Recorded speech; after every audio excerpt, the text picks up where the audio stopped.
Boa noite.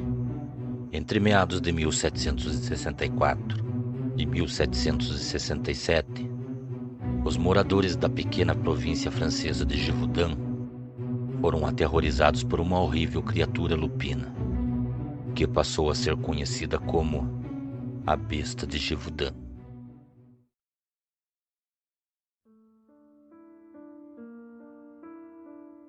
A criatura foi avistada e descrita como um monstro semelhante a um lobo, que vagava pela região. Também teve a sua semelhança em altura, sendo quase do tamanho de uma vaca. Em suas patas existiam garras afiadas, e sua pelagem era escura como a noite. A sua cabeça era maciça, semelhante a um mastim, com orelhas pequenas e retas. Além de uma boca excepcionalmente grande, repleta de enormes presas, essa criatura mantinha mais do que uma aparência medonha e horrenda. A criatura parecia dotada de uma grande maldade, que a impelia a matar pelo simples prazer de fazê-lo.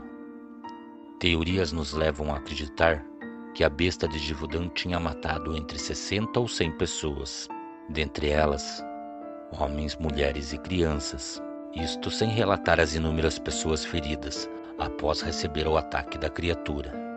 Mas a única coisa que se sabe é que o caso era real e que a proporção de vítimas foi muito maior, uma vez que causou comoção em todo o país e também veio a ser conhecido não somente em outras partes da Europa, mas também em muitos outros países vizinhos. O primeiro encontro relatado com a fera aconteceu em maio de 1764, onde uma jovem que cuidava de seu rebanho de gado acabou avistando uma criatura escura, espreitando em meia mata. Esta jovem contou que uma criatura horrenda saltou da mata, investindo ataques contra os animais, e que alguns touros que se encontravam às beiras da mata foram os primeiros a receber a investida da criatura. Também conseguiram revidar ao ataque, se defendendo com os seus chifres. A criatura atacou por uma segunda vez, lutando contra os touros, um comportamento incomum para um lobo, então foi repelida por mais uma vez. Os pobres animais conseguiram afugentar a criatura por um pequeno tempo, que foi o suficiente para a mulher escapar, chegar até ao seu vilarejo onde morava, e lá ela contou tudo o que havia acontecido. Muitos homens da vila se armaram e foram até o local. E lá encontraram alguns animais feridos, mas nenhum sinal da criatura. Apenas um mês depois, o que todos acreditavam ser apenas um lobo, apareceu novamente. E infelizmente dessa vez, o ataque terminou em tragédia, com a morte de uma menina que não conseguiu escapar da fera. O corpo da menina foi encontrado próximo a um córrego, onde ela sempre tinha o costume de encher um cântaro de água. Ela havia sido horrivelmente mutilada, e seu coração, segundo as histórias, fora devorada pela criatura. E a partir de tudo isso, em apenas alguns meses, a região mergulhou em um clima de apreensão, pois à medida que a enorme criatura negra prosseguia, sua matança era muito maior. Também aparentava ter desenvolvido um gosto especial por mulheres e crianças. Era uma época em que mulheres pastoreavam seus rebanhos, e com isso se distanciavam muito de seus vilarejos, à procura de pasto para suas criações. A forma como a fera atacava também era incomum para um predador. A criatura tinha como principal a cabeça de suas vítimas, ignorando os braços e pernas, membros em que lobos tendem a atacar. As vítimas que recebiam os fatais ataques e não eram inteiramente devoradas, eram encontradas com suas cabeças decepadas ou completamente desmembradas de seu corpo, algo que nunca se tinha ouvido falar até então. A decorrência em grande número de ataques e vítimas fatais só aumentava. Muitas pessoas passaram a acreditar que havia mais de uma fera. Alguns também diziam ter visto o enorme lobo negro andando com outros animais, e que ele parecia liderar.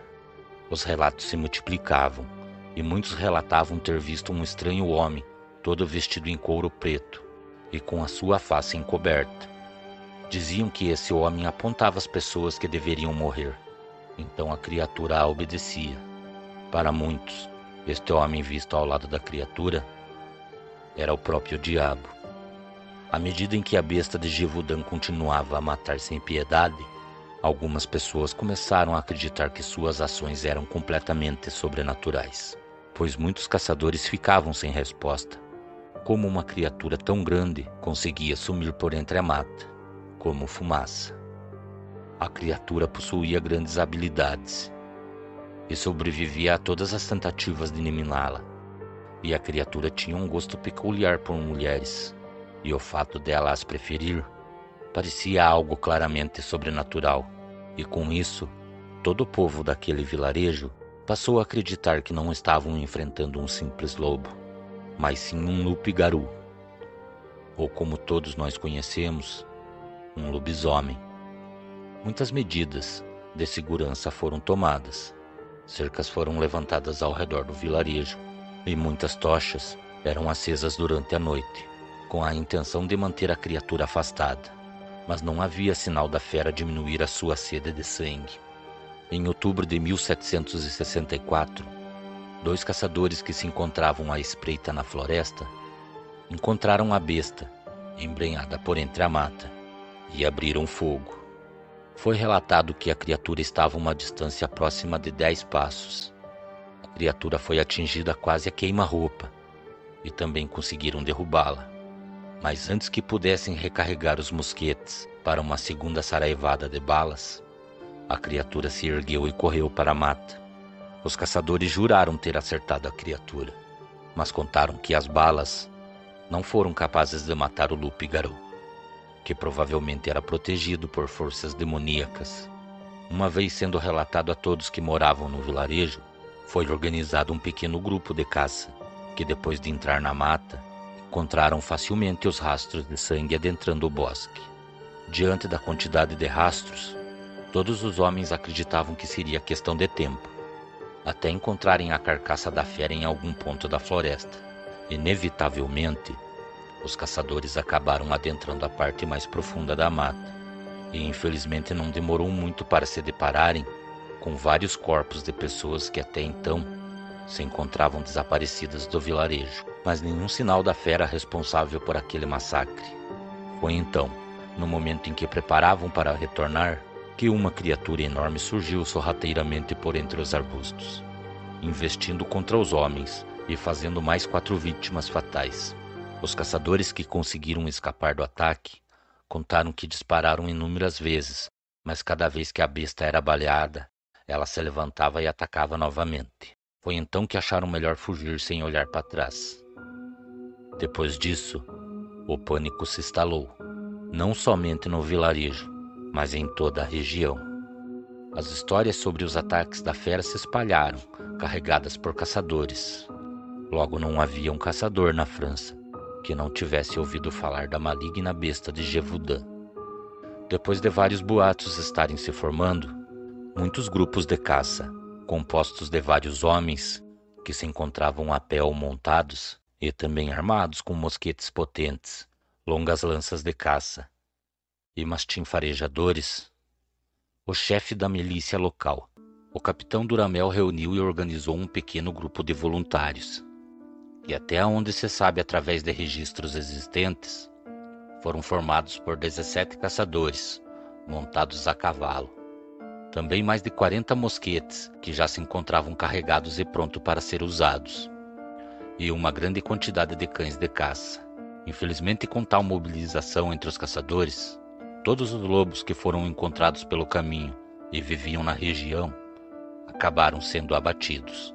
Segundo as contas, mais de 200 animais foram mortos, mas nenhum deles se parecia com a elusiva besta de Gévaudan. Em pontos estratégicos, também foram colocadas armadilhas. Deixaram ovelhas em lugar de fácil acesso, vigiado noite e dia.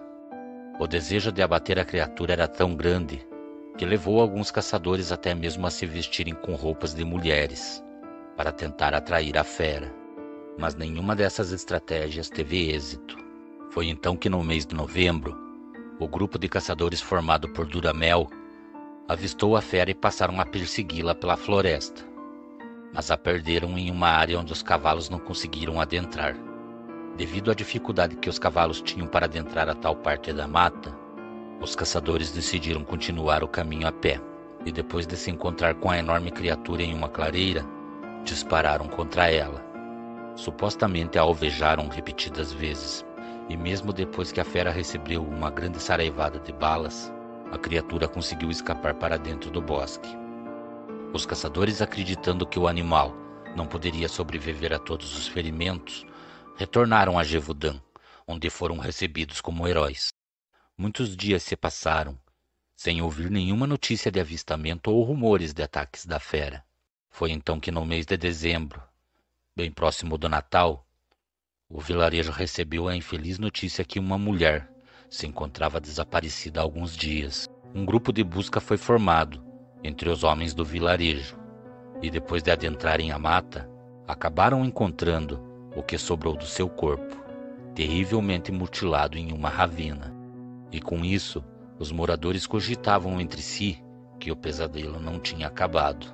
A credibilidade do capitão Duramel caiu por terra, e ele foi destituído de sua posição, depois que um de seus homens de muita confiança quase foi linchado por uma multidão furiosa na Grande Paris. Os fatos foram recebidos como reprovação. Muitos críticos da monarquia diziam que a fera estava fazendo o rei de tolo, e que o monarca não era capaz de zelar e nem cuidar da segurança de seus súditos. Agitadores falavam que o rei não era capaz de se livrar de um simples animal selvagem. Alguns afirmavam que um nobre renegado estava por trás das mortes, mas para outros, o tal nobre seria o próprio lobo demoníaco, no qual se transformava nas noites de lua cheia. Uma grande recompensa foi prometida para quem matasse a fera e apresentasse o seu corpo, e com isso, o rei deu ordem a um emissário real para que viajasse até a região de Gévaudan e que viesse a espalhar a notícia de que o caçador que eliminasse a fera receberia uma verdadeira fortuna. O rei ordenou que a fera de Gévaudan tão logo fosse morta, que seus restos mortais fossem expostos em Paris, como forma de acalmar a população. O montante oferecido atraiu não somente caçadores da França, mas também homens de todas as partes da Europa, que migravam para Gévaudan, ávidos pela glória e pela riqueza. A caçada durou meses, e se restavam alguns lobos naquela região, acabaram sendo abatidos. Mas nenhum deles foi reconhecido por ser a fera responsável por aquela situação. Os moradores de Gévaudan estavam cansados da presença de tantos estrangeiros, remexendo os campos e invadindo suas propriedades. Alguns caçadores chegaram a apresentar carcaças e diziam que seria a suposta fera. Tentavam convencer as autoridades reais que a fera tinha sido aniquilada. Um homem apresentou a carcaça de um animal estranho, alegando que havia abatido a criatura. O mestre de caça reconheceu os restos e, depois de analisarem a criatura, chegaram à conclusão que o animal abatido era uma hiena, que aparentemente havia sido trazida do norte da África. Após a morte de duas crianças que não tinham nem 10 anos, o rei acabou ficando completamente chocado com a situação, e com isso enviou um mensageiro até um caçador normando chamado Denneval, pois esse homem tinha a reputação de ser o maior caçador de toda a França. O rei depositou em Denneval as suas últimas esperanças, e também lhe ofereceu um título de nobreza, caso fosse bem-sucedido na perigosa empreitada. Em fevereiro de 1765, Denneval chegou até a região de Gévaudan, e com ele 5 ajudantes de sua inteira confiança, sendo um deles um homem nativo americano, que ele havia encontrado em uma expedição à colônia de Manitoba. Este homem era famoso por ser um ótimo rastreador. O grupo contava ainda com um verdadeiro arsenal de 50 mosquetes militares pesados, lanças com mais de 2 metros de comprimento, bestas que disparavam setas de ferro, bombas explosivas de pólvora negra e armadilha e correntes para capturar ursos. Os homens do guarda-caça usavam armaduras negras, de couro batido, em especial o selvagem do Novo Mundo, com cabelos moicanos e pintura de guerra. Denneval vestia uma armadura de couro, que possuía pontas afiadas feitas em metal. A lenda nos relata que antes de ir atrás da criatura, Esse homem foi em direção à mata e, quando retornou, voltou com o que parecia ser uma loba que se encontrava no cio. Depois de depositar o seu sangue em alguns recipientes, derramou em todo o seu traje. O fedor que exalava era repugnante, mas ele estava confiante de que isso atrairia a fera. Então os caçadores de Dennival logo ganharam a companhia do jovem Jack Dennis. Dennis era um rapaz de 17 anos que conhecia como ninguém a floresta. Depois de ter se familiarizado com os homens, Dennis explicou a todos que desejava se vingar da criatura, uma vez que ela havia matado sua irmã mais velha.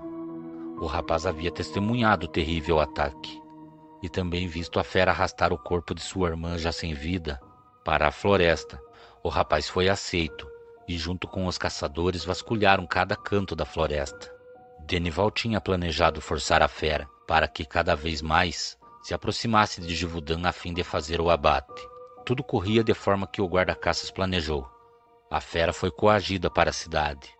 Foi então que, no momento em que a fera se aproximou do vilarejo, a criatura acabou efetuando um terrível ataque, e infelizmente quem ficou no caminho da criatura teve sua vida ceifada. Entretanto, havia uma jovem, de nome Margarite, que estava enamorada de Jack Dennis. Tal perda o deixou furioso, e junto com os aldeões se armaram com todos os tipos de ferramentas, paus e pedras, e penetraram a floresta, seguindo o rastro do lobo. Depois de já estarem em um ponto da floresta onde nem a luz do sol conseguia transpassar os galhos das árvores, acabaram sendo atacados pela fera, que acabou dizimando homem por homem, e se não fosse a chegada de Dennival e os caçadores, o jovem Jack também teria sido morto pela criatura.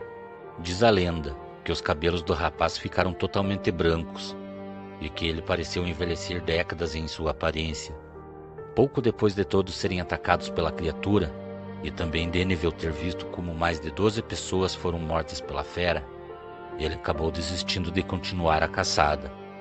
Ele também entendeu que aquele ser não era apenas uma fera que buscava suas vítimas, e acabou acreditando que o ser que fazia tudo isso era um ser maligno, uma criatura que foi liberta do inferno, e que acabava matando quem cruzasse seu caminho somente pelo prazer de poder estar esquartejando a carne humana. Não há o que fazer, teria Dennival escrito ao rei se desculpando. A fera nos iludiu a entrar na floresta, a fim de atacar impunemente o vilarejo. Claramente, estamos diante de algo que desafia a razão e que age impelida pelo desejo de matar.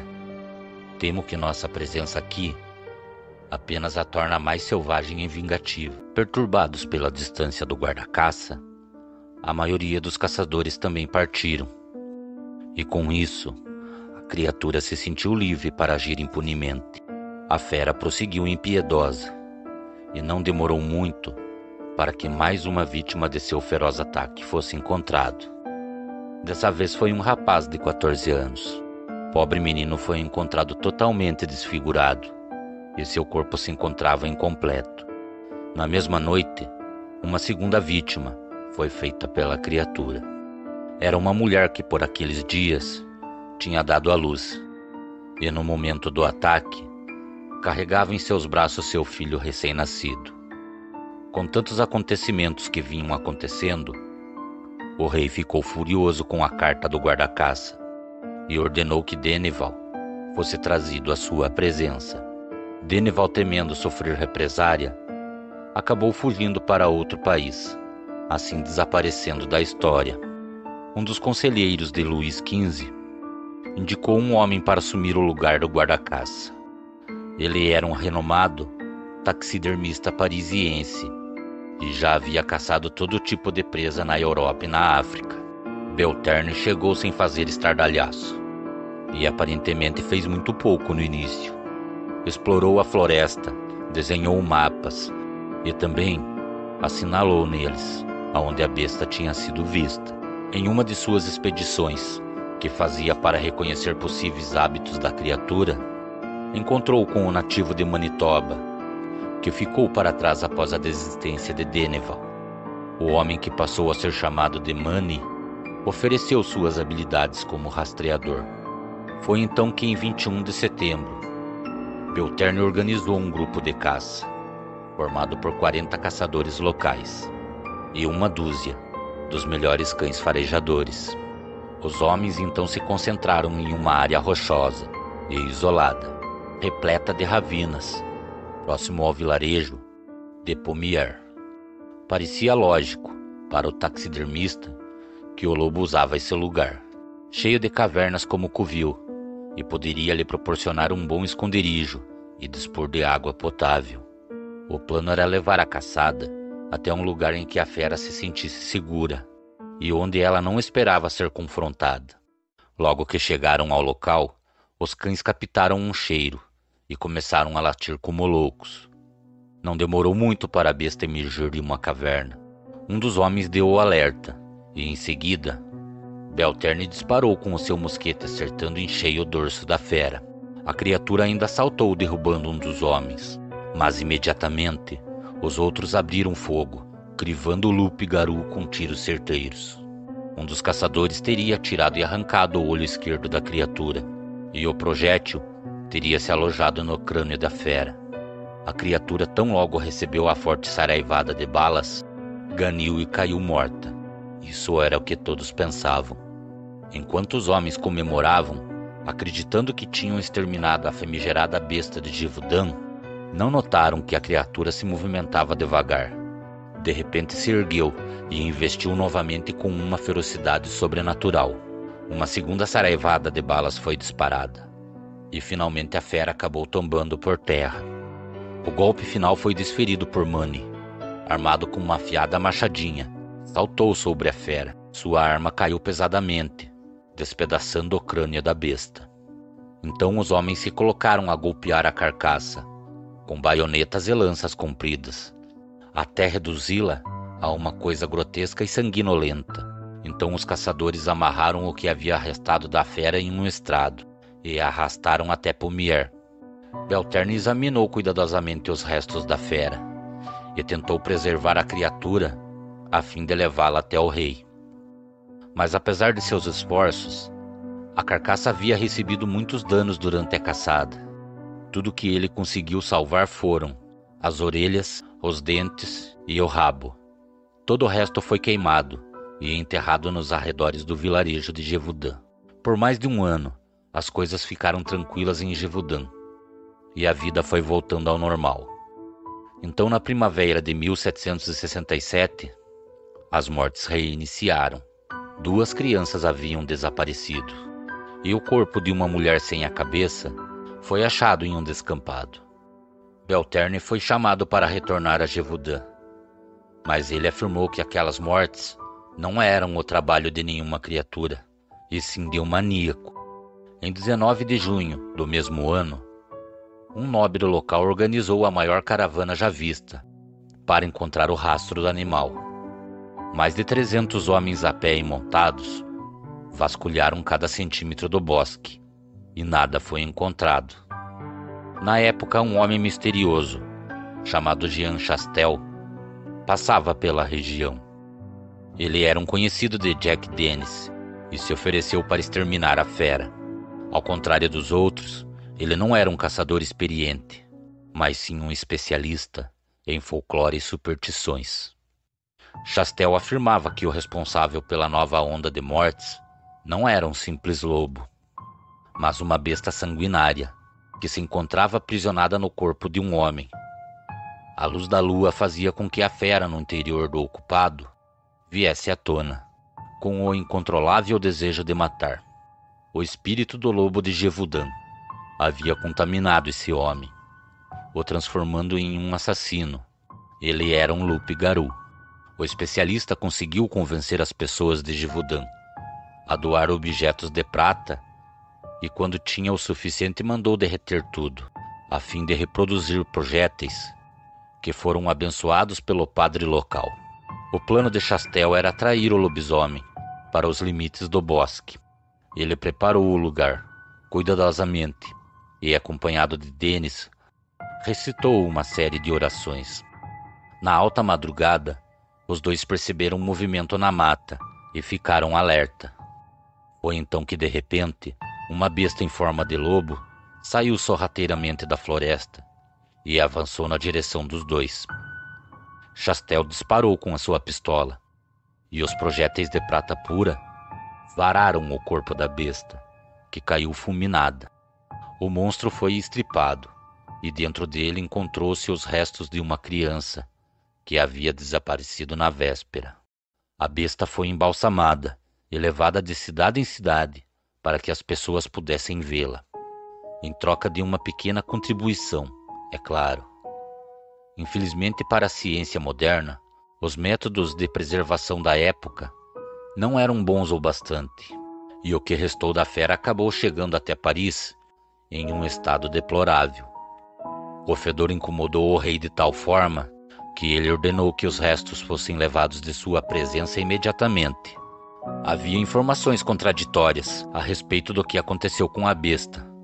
Para alguns, ela foi queimada e suas cinzas espalhadas ao vento. Apesar dos protestos, outros diziam que a carcaça chegou a ser levada até o genial taxidermista Belterne, que restaurou a fera e a vendeu para um nobre colecionador. Seja como for, os restos da lendária besta de Givaudan jamais foram recuperados, causando mais de 2 séculos de controvérsias a respeito de sua real identidade. É claro, tudo isso é mera especulação, uma vez que não há como determinar historicamente se houve mais de uma besta de Givaudan. A única coisa que se sabe é que o sentimento de terror que tomou conta da região entre 1764 e 1767 foi muito bem documentada na época. A população de lobos também foi drasticamente reduzida, chegando praticamente à extinção, por conta das caçadas empreendidas naqueles 3 anos. O que levou tal criatura a emergir da floresta para matar indiscriminadamente os habitantes de uma pequena província na França continua sendo um mistério, e com isso, um marco de pedra foi construído no local, lembrando a todos daqueles dias de medo. E assim chegamos ao final dessa lenda. Cordiais uivos a todos. Boa noite.